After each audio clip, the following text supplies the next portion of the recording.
mana beliau telah bersabda dalam sebuah hadis, Untuk mendapatkan video-video ceramah terbaru, jangan lupa like, subscribe, dan share. Sahaballahu lahu bihi tariqan ilal jannah. Barang siapa yang meniti satu jalan untuk menuntut ilmu agama Allah, maka niscaya Allah Subhanahu wa ta'ala mudahkan baginya jalan menuju ke surganya Allah.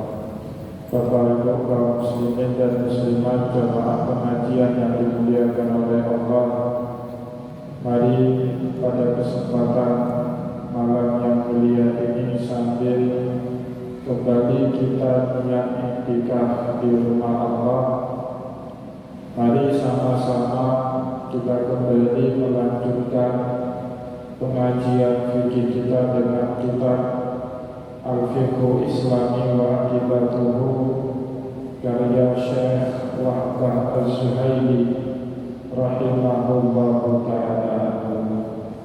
Dan insyaallah pada kesempatan malam ini kembali kita akan melanjutkan pembahasan mengenai ahkamul ijarah, hukum-hukum syariat yang berkaitan dengan transaksi sewa menyewa.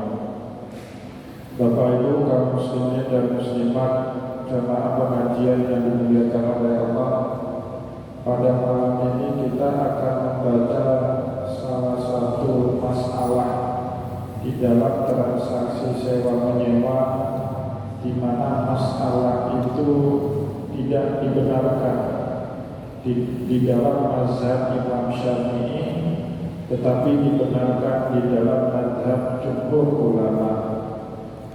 Di dalam fikih masalah tersebut disebut dengan al-ijaratu musyaharah, sewa bulanan. Apa maksudnya sewa bulanan? Jadi kata musyaharah di sini terambil dari kata syahrul, yang artinya transaksi sewa menyewanya bulanan. Jika habis masa sewanya, maka berakhir pula bolehnya si penyewa mengambil manfaat dari barang yang ia sewa, dan setelah itu tidak boleh secara otomatis sewanya berlanjut kepada bulan yang kedua. Itu fatwa yang diyakini di dalam mazhab Syafi'i. Bapak Ibu kaum muslimin dan muslimat yang dimuliakan oleh Allah, sehingga memulai pembahasan mengenai masalah ini, Syekh Wahbah Az-Zuhaili mengucapkan atau menjelaskan kepada kita, tasyaddada syafi'iyatu fi syarti ma'rifatil mudah. Para ulama yang bermazhab Syafi'i agak sedikit lebih keras, agak sedikit lebih kaku di dalam mensyaratkan pengetahuan mengenai masa ataupun jangka dalam transaksi sewa menyewa.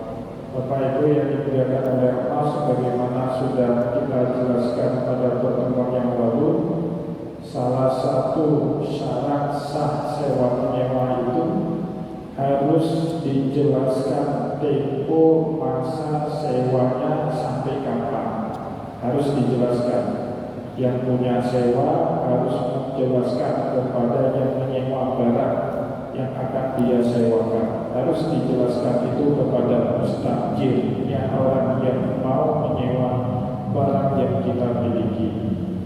Tetapi di dalam mazhab Syafi'i itu ditekankan atau diperketat syaratnya itu. Bagaimana caranya para ulama bermazhab Syafi'i memperketat syarat jangka tempo sewa itu harus diterapkan di dalam akad? Faqalu fi sahihi indahum, para ulama yang bermazhab Syafi'i berpendapat menurut pendapat ataupun fatwa yang kuat di dalam mazhab Syafi'i, in ajiru syahsun darahu kula syahrin bidinarin masalah. Jika ada seseorang menyewakan rumahnya kepada orang lain per bulan, atau dia sewakan per hari, au kulla Jumatin, atau dia sewakan per minggu atau setiap Jumat sekali, au kullu sanatin, atau setiap 1 tahun sekali, fal ijabatu batilah, maka transaksi sewa menyewa ini Bapak Ibu menjadi batal dengan sendirinya pada saat tempo yang disyaratkan itu telah berakhir. Maka tidak ada cerita otomatis sambung di dalam mazhab Syafi'i. Kalaupun yang menyewa rumah kita tersebut mau menyambung sewanya, diharuskan, diwajibkan melalui akad baru, dan boleh melalui akad yang lama, kecuali tertulis di dalam akad tersebut, jika saya yang menyewa rumah ini selama 1 tahun kemudian tidak pindah dari rumah tersebut setelah lewat walaupun 1 hari masa tempo daripada sewa rumah ini, maka sewa ini otomatis akan berlanjut selama 1 tahun lagi, dan si penyewa diwajibkan membayar sewanya selama 1 tahun. Nah, itu sudah dinyatakan di dalam kontrak. Nah, tetapi Bapak Ibu, kalau tidak dinyatakan dalam kesepakatan sewa semenjak awal bahwa sewanya itu jatuh tempo selama 1 tahun, misalnya menjelang jatuh tempo seminggu atau 2 minggu lagi menjelang jatuh tempo, si pemilik rumah sudah terima sewa dari orang lain. Misalnya ada orang lain kasih panjang, ayo tunggu rumahnya masih kabeh sewa dari pun untuk sewa dulu, untuk sewa di dulu lain. Itu dia boleh-boleh saja Bapak terima sewa itu, karena memang akadnya sampai 1 tahun dan tidak punya kewajiban yang punyanya sewa memprioritaskan, tidak ada kewajiban. Dia memprioritaskan orang yang menyewa rumahnya tersebut, kecuali jika memang hal tersebut sudah disepakati di awal di dalam kontrak. Jadi Bapak Ibu, di dalam muamalah ini sebenarnya enak ya, karena prinsip dasar muamalah itu ibahah. Al-aslu fil muamalatil ibahah. Hukum dasar di dalam muamalah itu boleh, apapun boleh. Jadi misalnya Bapak Ibu mau menyewa rumah, Bapak Ibu langsung di awal sebelum masuk buat kesepakatan dengan yang punya rumah. Bapak 1 bulan sebelum berakhirnya kontrak rumah ini, tolong prioritaskan saya untuk melanjut ke tahun yang kedua. Jangan terima orang lain dulu sebelum Bapak bertanya kepada saya. Oh boleh, kalau itu sudah disepakati di awal Bapak Ibu, maka pemilik rumah harus memprioritaskan orang yang sewa pertama, dan dia tidak boleh mengambil sewa dari orang lain sebelum ada kata putus dari orang yang pertama. Itu namanya di dalam fikih haqqus syuf'ah. Haqqus syuf'ah itu memprioritaskan orang yang dekat dulu dibandingkan kita melakukan transaksi muamalah dengan orang jauh. Jadi haqqus syuf'ah itu bukan hanya ada di dalam sewa menyewa. Dalam sewa menyewa boleh kalau sudah ada kesepakatan antara kita si pemilik rumah dengan orang yang menyewa rumah kita, sebelum kontraknya berakhir saya akan memprioritaskan Anda untuk menyambung tahun kedua, tahun ketiga, tahun keempat, dan seterusnya, kecuali kalau Anda tidak ada kata putus, baru saya berhak menerima pajak dari orang lain mau menyewa rumah saya. Jadi itu bukan masuk dalam bai'un ala bai'in akhi. Bapak Ibu hati-hati, di dalam muamalah ada larangan bai'un ala bai'in akhi. Kita tidak boleh melakukan suatu transaksi di atas transaksi orang lain, tidak boleh. ada orang sedang menyewa rumah, datang kita sewa pula rumah tersebut. Dua transaksi di dalam satu akad sewa menyewa, haram hukumnya. Bapak Ibu lihat orang lain sedang menawar, tawar-menawar, baik dalam transaksi jual beli ataupun sedang tawar-menawar dalam transaksi sewa menyewa. Rumah itu ada peminatnya, mau disewakan. Lagi dalam transaksi, udah Pak, kasihlah buat saya kurang sedikit, jangan pas sekali 10 juta. Atau sekarang saya kasih 8 juta, insya Allah bulan depan saya lunaskan 2 juta lagi, bolehlah. Lagi tawar-menawar seperti itu, datang orang kedua, udah Pak, jangan terima dia, ini ambil cash 10 juta. Itu dosa benar. Dosa Daikon ala Daik Afi. Kita intervensi akad yang belum putus dengan orang pertama, tidak boleh itu dilakukan. Nah, maka kalau sudah ada kesepakatan di awal antara pemilik rumah dengan orang yang menyewa rumahnya, bahwa sebelum menerima orang lain dia harus memberikan prioritas terlebih dahulu. Itu namanya yang disebut di dalam fikih dengan hak syuf'ah, hak tawar kepada orang yang paling dekat dengan si pemilik rumah. Ya. Bahkan bukan hanya dalam transaksi sewa menyewa, Bapak Ibu, dalam semua transaksi, termasuk juga transaksi jual beli. Misalnya Bapak Ibu punya tanah kosong, mau menjual tanah kosong itu tidak boleh di dalam syariat kita jual kepada orang jauh, jangan. Kita harus terlebih dahulu menawarkan tanah kosong tersebut kepada orang sekeliling yang berada di tanah tersebut. Etikanya seperti itu Bapak Ibu di dalam syariat. Tanah kosong tawar ke tetangga sebelah kanan, harganya 1 meter 2 juta rupiah. Oh enggak, oh beliau belum ada belanja. Tawar ke tetangga sebelah kiri, oh enggak, tanah ini 1 meter 2 juta rupiah.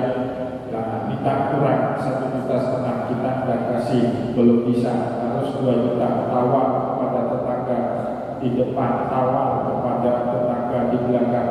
Kalau sudah tidak ada tetangga di sekitar mau mengambil tanah tersebut, baru Bapak Ibu kita boleh membuka peluang kepada orang lain untuk masuk membeli tanah yang ingin kita jual. Itu etikanya seperti itu dalam syariat. Hak syuf'ah namanya.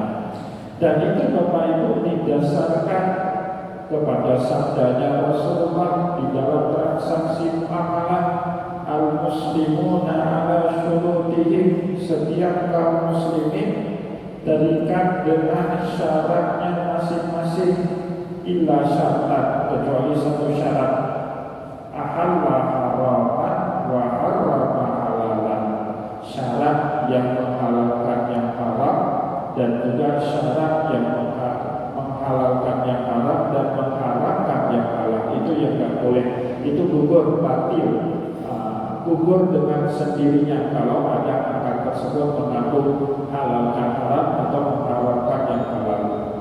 Oleh sebab itu Bapak Ibu, kalau itu disyaratkan di awal, maka kontrak sewa menyewa itu boleh bersambung dengan sendirinya di bulan yang akan datang atau setelah kontrak yang pertama habis. Tetapi para ulama bermazhab Syafi'i berfatwa, jika tidak ada kesepakatan itu di awal, maka kontrak Bapak Ibu berakhir dengan sendirinya dan tidak boleh ada kata sambung otomatis untuk menghindari yang namanya mufdiyatun ila niza, berpotensi muncul sengketa di kemudian hari. Ayahana berunggah baru seharusnya betapa itu loh. Saya tak punya kesepakatan apa-apa dengan Bapak. Boleh saja saya terima orang kedua untuk masuk sewa tempat saya. Saya pernah mengalami seperti itu, Pak. Satu hari di Yogyakarta, ada acara 5 hari saya di Yogyakarta. rencana di hari kelima akan pulang. Ya, tidak ambil lagi hotel-hotel kan check out jam 12. Nah, karena mau pulang malam. Ternyata pesawat kami itu di cancel. 1 hari sebelum itu pesawatnya di cancel, di delay penerbangannya keesokan hari, diberitahu lewat WA, diberitahu lewat email. Jadi akhirnya di malam itu sebelum esok hari selesai masa tinggal kita di hotel itu, saya pergi ke resepsionisnya minta sambung nginap tambah 1 malam lagi berarti. Dan bisa Pak, kamar Bapak itu sudah di booking sama orang. Betul itu. Ya, dan bisa secara otomatis kita itu kan, apalagi hotel berbintang itu sudah bersistem dengan sangat baik Bapak ya. Apa check in, check out itu sudah bersistem dengan sangat baik. Beda kalau kita dengan manajemen tradisional, misalnya Bapak itu punya kos-kosan 10-20 kamar, biasanya kan belum pakai sistem untuk sewa menyewanya, masih pakai tradisional. Ya, yang seperti itu berpotensi double Pak. Kita sudah terima orang sewa, orang tadi mau nyambung sewa kan? Akhirnya saya cari kamar lain, dicari-cari dan siapa kamar kosong, harus pindah ke hotel sebelah. Nah, 1 malam aja cari hotel lain. Akhirnya cari hotel dekat-dekat Bandara Adi Sucipto ya, untuk mudah keesokan harinya pergi ke bandara. Bapak Ibu kaum muslimin dan muslimat jamaah pengajian yang dimuliakan oleh Allah, maka Syekh Wabazwani menjelaskan kepada kita al-ijabatu batibah. Kalau tidak disyaratkan itu sejak awal, maka ketika akhir sudah selesai. Kalau disambung, sambung itu batil secara syariat.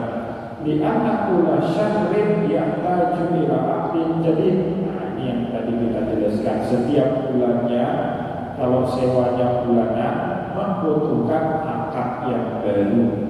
Ya, minimal Bapak Ibu ada catatan tertulis. Jadi kalau Bapak Ibu usahanya lewat transaksi sewa menyewa, ya, misalnya Bapak Ibu toki kos-kosan. Jadi Bapak Ibu kaum muslimin dan muslimat jemaah pengajian yang dimuliakan oleh Allah, jadi seandainya kita punya usaha seperti itu, minimal harus ada catatan tertulis, nggak boleh di bawah. Kalau sudah punya usaha seperti itu, nggak boleh modal di bawah. Kita mau belum lebih, jangan Pak. Nah, itu muncul pertikaian. Minimal punya catatan, tanggal masuk, tanggal keluar, fotokopi KTP, taruh di situ teken. Minimal ada buku seperti itu. Yang baik lagi kalau memang sudah usahanya besar seperti itu, punya sistem atau minimal kasih kwitansi lah sebagai pegangan, ditandatangani bersama pegangan. Kalau sudah habis bulan atau sudah habis masa sewanya harus keluar. Kalau menyambung dalam mazhab Syafi'i diharuskan yang taju ila aqdin jadidin, harus dengan akad yang baru, liifradihi bi ujratin muayyanah. Karena boleh jadi Bapak Ibu ongkos daripada sewa bulan ini atau ongkos daripada sewa tahun ini berbeda dengan tahun berikutnya. Namanya fluktuatif itu ongkos itu, tergantung hukum ekonomi, supply and demand. Banyak permintaan kamar tidak tersedia. Nah, kayak kemarin Pak itu, masya Allah, saya ada beberapa jamaah masjid Lampung itu plak disewa 1 bulan. Nah, cuma ada 10 kamar itu terisi. 10 kamar sewa 1 bulan 25 juta, ambil cash. Saya bilang ini sama pemerintah harus bayar di depan cash, kalau enggak nanti selesai pon duit nggak tahu lagi cari di mana. Kan betul Pak, ada yang kasihan. Alhamdulillah jamaah kita di Lampung pintar, dia nggak mau kasih kunci Pak, kalau nggak dikasih cash 100% di depan. Itu ada jamaah-jamaah kita yang punya usaha, terutama yang rental mobil, bayar 50% dulu, 50% lagi sampai hari ini nampak. Nah, yang tendernya itu handphonenya sudah mati, Pak. Jadi handphonenya sudah mati ya. Nah, kasihan, mobil sudah dipakai, ya, tapi sewanya belum lunas, ya, kasihan. Nah, maka Bapak Ibu harus dengan akad, ya, dan baiknya dalam akad sewa menyewa dilunasi di awal terus, untuk menghindari hal-hal yang tidak diinginkan. Dan itu boleh, pelunasan itu di awal boleh, pelunasan di akhir bagaimana Pak Ustaz? Boleh juga kalau disepakati seperti itu. Pelunasannya setengah-setengah, misalnya 1 tahun, bulan pertama kontrak sewa rumahnya 20 juta misalnya, masuk pertama 10 juta, masuk bulan ke-6 bayar 5 juta lagi, 15 juta, masuk bulan ke-8 bayar 5 juta lagi, lunas. Boleh kalau memang itu disepakati di awal. Bapak Ibu kaum muslimin dan muslimat, jamaah pengajian yang dimuliakan oleh Allah, fa'illahu jadu amdur badalika yang tadi mutlak.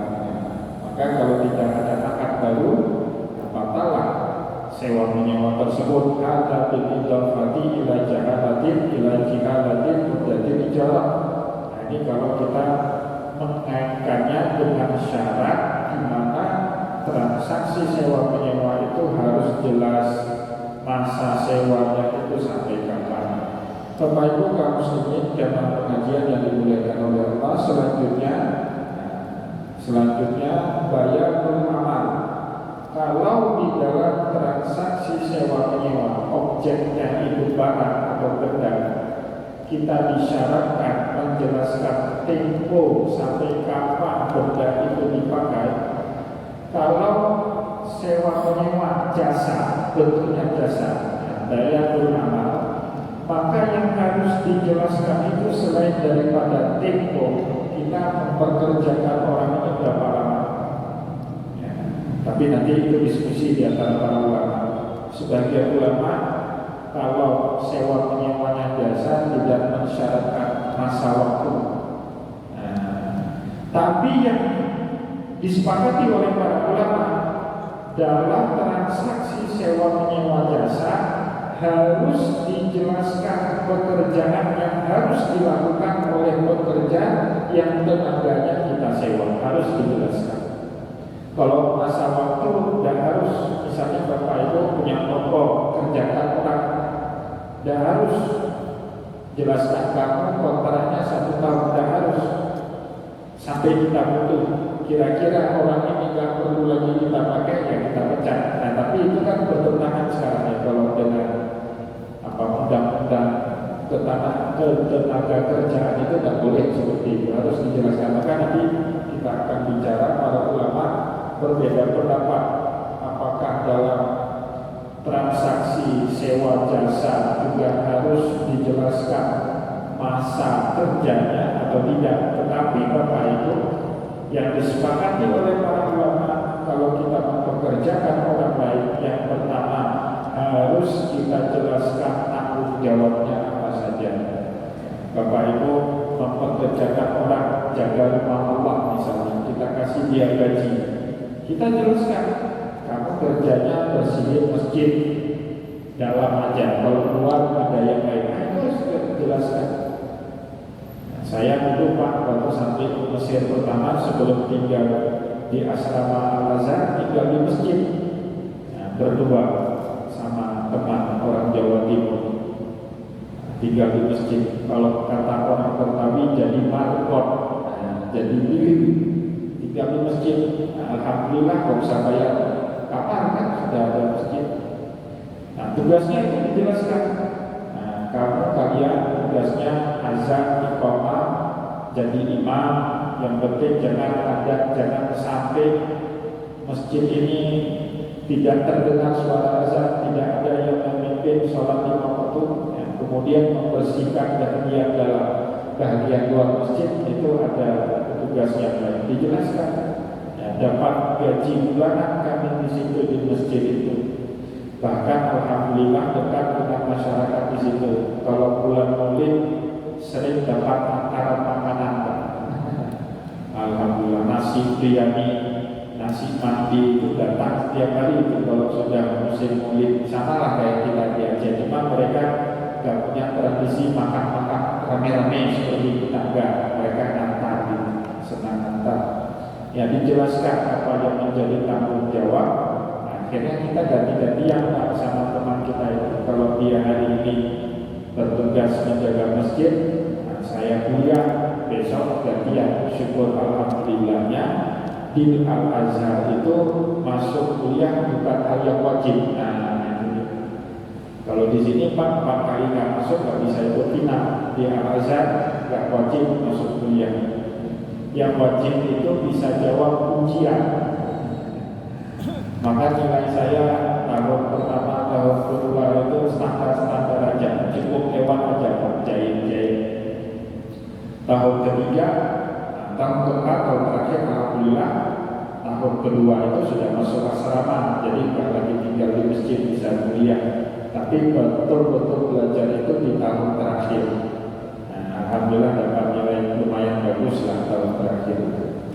Bapak Ibu kaum muslimin dan muslimat jemaah pengajian yang dimuliakan oleh Allah, wa amma bayanul amal fi istijari sinai wal ummadi fa huwa amrun matlubun man'an minal jahalati. Jadi kalau kita menyewa orang untuk melakukan suatu pekerjaan fi istijari sinai wal ummadi, baik untuk mempekerjakan seseorang atau untuk memproduksi suatu barang, bahwa amrun matlubun itu perkara yang dituntut wajib hukumnya, maka minal jahalah. Kalau tidak, pasti orang tak tahu apa yang harus saya kerjakan, kenapa kau pekerjakan saya. Itu harus dijelaskan. Yang jangan Bapak itu sudah kita jelaskan, yang kerjanya itu mestinya diurut kekurang itu. Ada orang Aceh kadang-kadang gitu Pak. Kita kerjakan dia, ya, sedikit kita suruh berat dan akhirnya cari orang luar Aceh yang lebih rajin, yang lebih giat. Parahlah orang Mestika itu. Nawak roh yang bekerja, wakrojok rumahnya. Kan sering seperti itu ya, ini masalah etos kerja Bapak. Jadi dalam bekerja itu sebenarnya jangan pilih-pilih. Apapun dapat ambil dulu, buktikan kalau kita memang bisa bekerja. Lama-kelamaan Bapak Ibu toki pasti akan menilai, atasan pasti akan menilai orang ini kurang layak berada di tempat ini. Nah, dinaikkan posisinya jadi kepala gudang misalnya. Oh, jaga gudang juga bagus, nggak ada barang yang tercecer, yang rusak, dipromosikan lagi jadi manajer keuangan. Jadi ke manajer keuangan juga bagus, sampai 0, duit itu tercatat dengan baik, rapi pencatatannya, nggak ada yang bocor kas. Oh, dinaikkan lagi jadi general manager, kan seperti itu. Jadi tidak usah pilih dalam bekerja, apapun yang ada ambil dulu, tunjukkan etos kerja. Kalau kita bagus dalam bekerja pasti Pak, apalagi kalau kita bekerja secara profesional ya, bukan. Kalau PNS agak susah, politiknya banyak. Tapi kalau di perusahaan itu kan meritokrasi, pastinya dicari orang-orang terbaik. Kalau dia mempekerjakan orang-orang yang nggak baik, yang rugi perusahaan itu sendiri. Ya pasti kalau perusahaan itu lebih profesional daripada PNS. Kalau PNS, Bapak Ibu bagus sekali kerja dan ada order, jadi barang itu kan. Tapi Bapak Ibu bongkar kaki, tapi ada order, insya Allah bagus sekali ke depan. Itu kalau PNS. Bapak Ibu kaum muslimin dan muslimat jamaah pengajian yang dimuliakan oleh Allah, kita padakan terlebih dahulu pengajian kita pada kesempatan malam ini. Semoga apa yang telah kita sampaikan pada kesempatan malam ini bermanfaat kepada kita semua. Insya Allah pada pertemuan yang akan datang kesempatan kita akan jelaskan kembali jasa, ya, menyewa jasa orang atau kita pekerjakan jasa orang untuk kerjaan tertentu. Itu yang belum banyak kita bahas, sedangkan sewa menyewa barang sudah banyak kita bahas pada beberapa pertemuan yang lalu. Semoga apa yang kita sampaikan pada kesempatan malam ini bermanfaat kepada kita semua. Saya mohon maaf jika ada yang tidak berkenan.